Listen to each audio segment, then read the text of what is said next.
नमस्कार दोस्तों, स्वागत है आपका TV5 भारतवर्ष हिंदी में। तो दोस्तों, तुर्की के राष्ट्रपति एर्दोगन ने एक ऐसी स्टेटमेंट दी है जिसके बाद आपको गर्व होगा कि पूरी दुनिया में भारत की दांत आज किस तरह जम चुकी है। क्योंकि तुर्की जो अभी पाकिस्तान समर्थित होकर भारत का एक तरह से कट्टर विरोधी देश आप कह सकते हैं, उसके राष्ट्रपति एर्दोगन, तो उन्होंने एक ऐसी स्टेटमेंट दी है जिससे पूरी दुनिया में और ख़ासकर अमेरिका में भारत के रुतबे का पता चलता है। तो इस सभी चीज़ों पर डिटेल से बात करने वाली इस वीडियो में, लेकिन उससे पहले आपसे रिक्वेस्ट है कि इस चैनल को प्लीज़ सब्सक्राइब करके बेल आइकन प्रेस कर दीजिए और वीडियो को लाइक ज़रूर कीजिएगा और आगे जो भी आपको वीडियो चाहिए उस पर कमेंट कीजिएगा। तो चलिए वीडियो शुरू कर लेते हैं। तो दोस्तों, आपको पता होगा कि आज से कुछ साल पहले भारत ने रूस से S-400 की डील की थी जो तकरीबन $5 बिलियन की थी।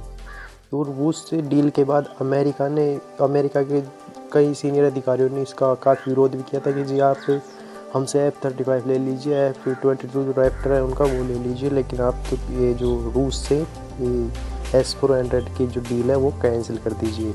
लेकिन भारत ने अपनी सॉवरेनिटी को बनाए रखने के लिए S-400 की डील की और पीछे नहीं हटा।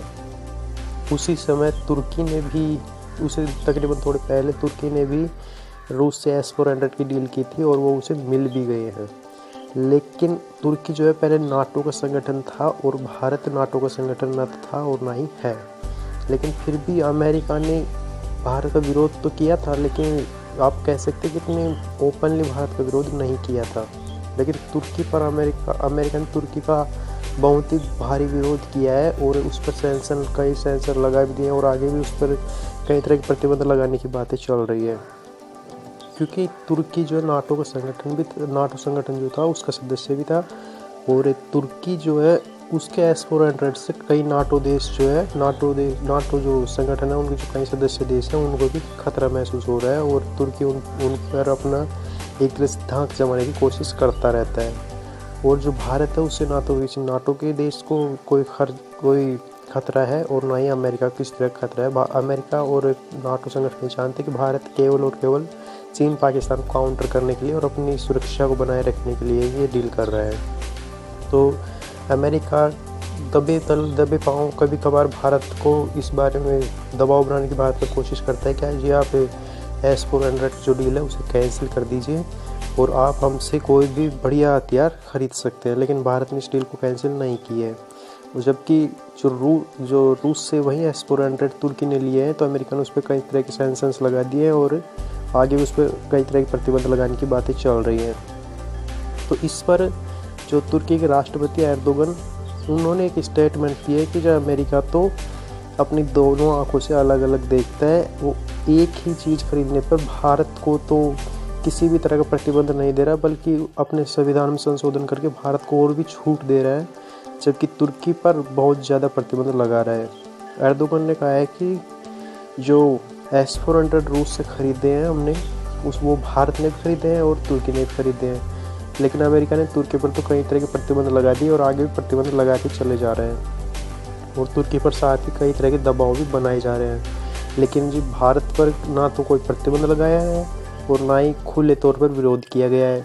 तो इस पर एर्दोगन ने कहा है कि ये अमेरिका की जो है भेदभावपूर्ण वाली नीति है, वो S-400 पर भारत को खुली छूट दे रहा है, जबकि तुर्की पर कई तरह के प्रतिबंध लगा रहा है। तो इससे एक बात साफ पता चलती है कि जो अमेरिका है वो वही S-400 तुर्की ने खरीदे और वही S-400 भारत ने भी खरीदे हैं। लेकिन अमेरिका ने कभी कभार, अमेरिका के जो सीनियर अधिकारी होते हैं उन्होंने कभी कभार इस पर चर्चा की है कि भारत को नहीं खरीदनी चाहिए। वैसे खुले तौर पर कभी उन्होंने भारत का विरोध नहीं किया है, जबकि तुर्की पर कई तरह के प्रतिबंध लगा दिए गए और खुले तौर पर इनका विरोध भी किया गया है।